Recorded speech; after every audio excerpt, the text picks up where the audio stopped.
오늘 함께 나눌 말씀은 신약성경 요한복음 7장 45절에서 52절까지 말씀입니다.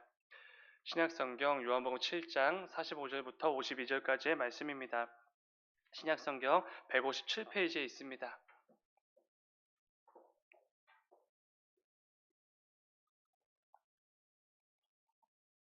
요한복음 7장 45절부터 52절까지의 말씀입니다. 다 찾으신 줄 믿고 우리 한 절씩 교독하고 마지막 52절은 함께 읽겠습니다. 제가 먼저 읽겠습니다. 아랫 사람들이 대제사장들과 바리새인들에게로 오니 그들이 묻되 어찌하여 잡아오지 아니하였느냐.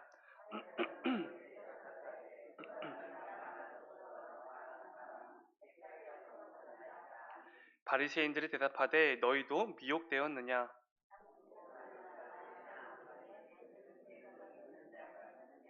율법을 알지 못하는 이 무리는 저주를 받은 자로다.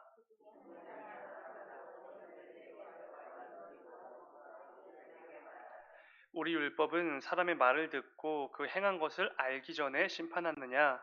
그들이 대답하여 이르되 너도 갈릴리에서 왔느냐.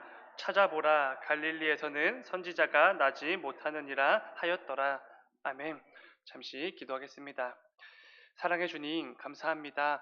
아버지, 오늘도 또 귀한 하루를 허락하여 주시고 또 주님께서 맡기신 또 각자의 삶의 자리 가운데 하나님께서 기뻐 여기실 만한 삶의 열매들을 가득 맺는 그 발걸음을 나아가게 하시니 주여 진정으로 감사를 드립니다. 또 특별히 우리를 이 새벽 예배 자리로 불러주셨으니 이 예배의 시간을 통해 또 말씀과 찬양과 또 기도의 시간들을 통해 하나님께서 오늘 하루도 우리에게 원하시는 삶의 모습들을 다시 한번 깨닫고 결단하며 나아가는 이 귀한 새벽 될 수 있도록 주님 인도하여 주시옵소서.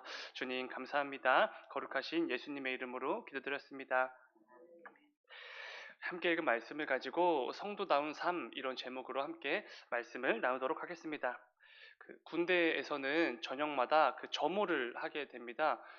저녁 점호 때 육군 복무신조라는 것을 이렇게 다 함께 외치게 되는데, 대한민국 육군으로서 복무를 할 때 반드시 지켜야 될 내용들, 신조들, 이런 것들이 담겨져 있습니다.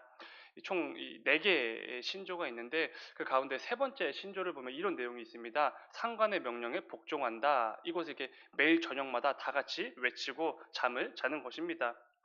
이 철저한 계급사회인 군대에서는 이 상관의 명령에 복종하는 것만큼 중요한 것이 없을 것입니다.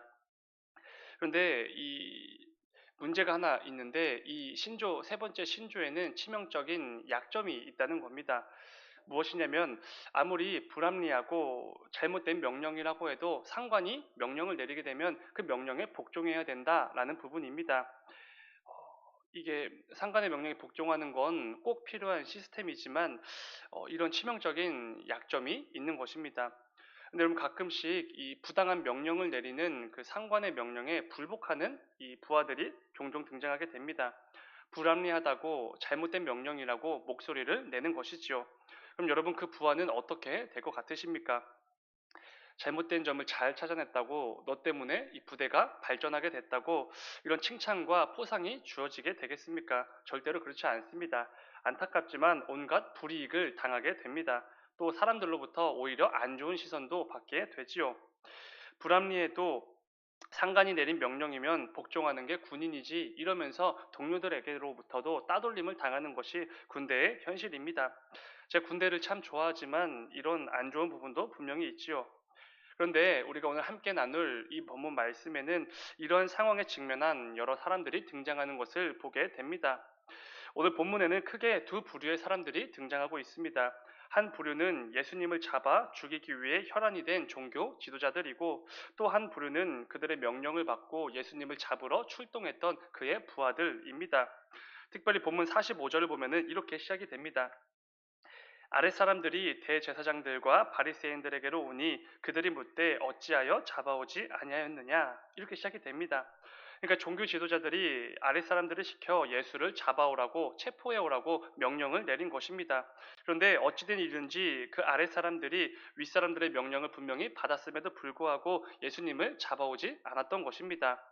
뒤에서 자세히 나누겠지만 힘 있는 자들의 부당함과 편견으로 가득했던 그 불합리한 명령에도 불구하고 자신들이 할 수 있는 방식으로 담대하게 맞서 싸웠던 이 아랫사람들이 있었던 것입니다. 근데 오늘 본문에 등장하는 또 한 부류인 이 종교 지도자들은 굉장히 어리석고 무지한 사람들이라고 할 수 있습니다. 왜냐하면 진리와 생명의 말씀 그 자체이신 예수님을 그들만 인정하지 않고 있기 때문에 그렇습니다. 특별히 그들은 예수님의 말씀을 직접 듣고 그 말씀에 엄청난 권위가 있고 깊은 감동을 받은 그 사람들에게 이렇게 말을 합니다. 본문 47절입니다. 바리새인들이 대답하되 너희도 미혹되었느냐 이렇게 말을 합니다. 너희도 예수에게 미혹되었느냐 이런 말을 하는 것이지요. 여기서 말하는 이 미혹하다 단어는 잘못된 길로 인도하다, 잘못된 길로 이끌다 이런 단어입니다. 그러니까 종교 지도자들은 예수님이 사람들을 미혹하여 잘못된 길로 인도하고 이끈다 이렇게 비하하고 공격하고 있는 것이지요. 그런데 여러분 이런 발언이 얼마나 무지하고 어리석은 것인지 모르겠습니다. 왜 그렇습니까? 주님이 직접 말씀해 주신 것처럼 우리의 구주가 되시는 예수님만이 우리의 참된 길이요, 진리요, 생명이 되시는 유일한 분이시기 때문에 그렇습니다. 사실 잘못된 가르침으로 이 사람들을 잘못된 길로 인도하고 이끌고 있는 사람들은 정작 본인들인 것이지요. 오히려 예수님을 이 백성들을 미혹하는 사람으로 여기고 깎아내리고 있었던 그 종교 지도자들이 사람들을 미혹하고 있었던 것입니다. 오늘 본문은 영적으로 무지하여서 예수님을 잡아 죽이려는 그 종교 지도자들과 그들의 명령을 어기고 예수님을 옹호하는 아랫사람들의 어떤 긴장감으로 가득한 본문 이렇게 말할 수 있습니다. 이 새벽에는 오늘 함께 읽은 이 본문 말씀을 가지고 오늘 하루도 하나님께서 내게 원하시는 삶의 모습이 무엇인지 우리가 반드시 맺기를 원하시는 삶의 열매가 무엇인지를 다시 한번 깨닫고 또 결단하는 귀한 시간을 가지려고 합니다. 오늘도 말씀을 붙들고 또 한 날 삶의 자리로 나아가는 우리 모두가 되기를 주님의 이름으로 축원을 드립니다.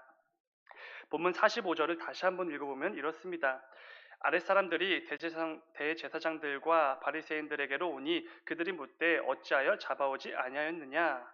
여러분 여기서 말하는 아랫사람은 우리가 흔히 그 하속이라고도 부르는 윗사람들의 일을 돕기 위해 고용된 하인들을 의미하는 단어가 사용이 됩니다. 근데 놀랍게도 그 하속들이 자신들을 고용한 그 종교 지도자들의 명령을 어겼다라는 것이지요. 그들로부터 예수님을 잡아오라고 분명히 명령을 받았음에도 불구하고 감히 그 명령에 불복하여 예수님을 잡아오지 않았던 것입니다. 그런데 그 하속들이 감히 그 지도자들의 명령을 어긴 이유를 이렇게 설명을 합니다. 이어지는 46절입니다. 아랫사람들이 대답하되 그 사람이 말하는 것처럼 말하는 사람은 이때까지 없었나이다 하니 이렇게 대답을 하는 것이지요. 여러분 이게 어떤 말처럼 들리십니까? 이런 말입니다. 윗사람들의 명령을 받고 그 예수라는 사람을 체포하러 갔는데 그 사람이 전하는 말씀을 듣고 도저히 체포할 수가 없었다. 이런 의미인 것이지요. 그 위대한 랍비들, 위대한 제사장들과 바리새인들, 사두개인들로부터 수없이 말씀을 듣고 가르침을 받았지만 그 누구도 자신들을 체포하러 간 그 예수처럼 그 말씀에 권위가 있고 마음에 감동을 주는 진짜 말씀을 선포한 사람이 없었다. 이런 말을 하는 것이죠. 그러니까 지금 이 종교 지도자들한테 해선 안 될 말을 지금 하고 있는 것입니다. 그 능력과 권위로 가득한 말씀에 압도되어서 우리가 감히 체포해 올 수 없었다고 이런 말을 하는 것이지요. 근데 여러분 사실 이것은 너무나 당연한 결과일 것입니다. 왜냐하면 예수님은 모든 이들에게 영생을 주시는 생명의 말씀 그 자체이신 분이시기 때문이지요. 그 예수님께 직접 그 생명의 말씀을 들었기에 그 누구도 엄청난 은혜와 감동이 있을 수밖에 없었던 것입니다. 그렇습니다. 감히 윗사람들이 내린 그 명령을 어기고 예수를 체포해 오지 않았던 이유는 예수님의 말씀에 진짜 권위가 있고 자기들의 마음에 무언가가 깨달아졌기 때문인 것이지요. 주님의 그 말씀에 압도되었기에 당시 가장 힘있고 두려운 존재들이었던 대제사장들과 바리새인들의 명령을 감히 어겼던 것입니다. 그런데 여러분 중요한 것은 이 명령을 어긴 하속들은 엄청난 결단을 내렸다는 것입니다. 당시 시대적 배경과 그들이 처한 현실적인 상황을 볼 때에 그들은 절대로 할 수 없었던 선택과 말과 행동을 했던 것이지요. 감히 대제사장을 비롯한 종교 지도자들의 명령에 불복한다는 것은 그때 당시에 하속들은 절대로 할 수 없었던 일들입니다. 이 명령을 어긴 것에 대한 대가로 어떤 불이익과 질책을 당하게 될지 알 수가 없습니다.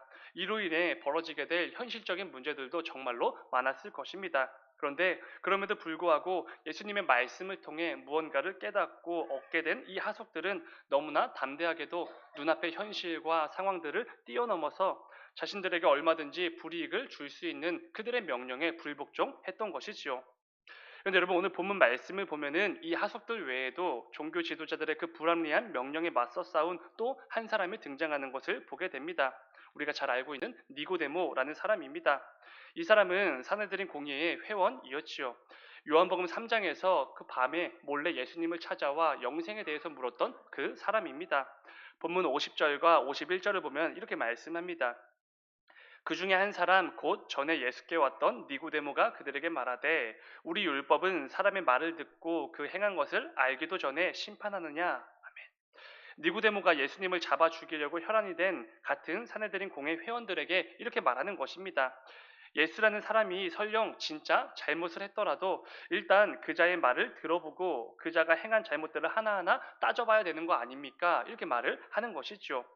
그러면서 이어서 이렇게 말합니다. 우리에게 있는 율법이 이렇게 불합리하고 이렇게 불법적이고 사람을 억울하게 만드는 것입니까? 이렇게 대묻고 있는 것입니다. 그러자 다른 이 사내들인 회원들이 곧바로 니고데모를 공격하는 것을 보게 됩니다. 너도 예수와 같이 갈릴리 출신이냐? 이렇게 물어봅니다. 이것은 질문이 아니라 공격을 하고 있는 것이지요. 그래서 갈릴리 출신 예수의 편을 드는 것이냐고 니고데모를 공격하고 있는 것입니다.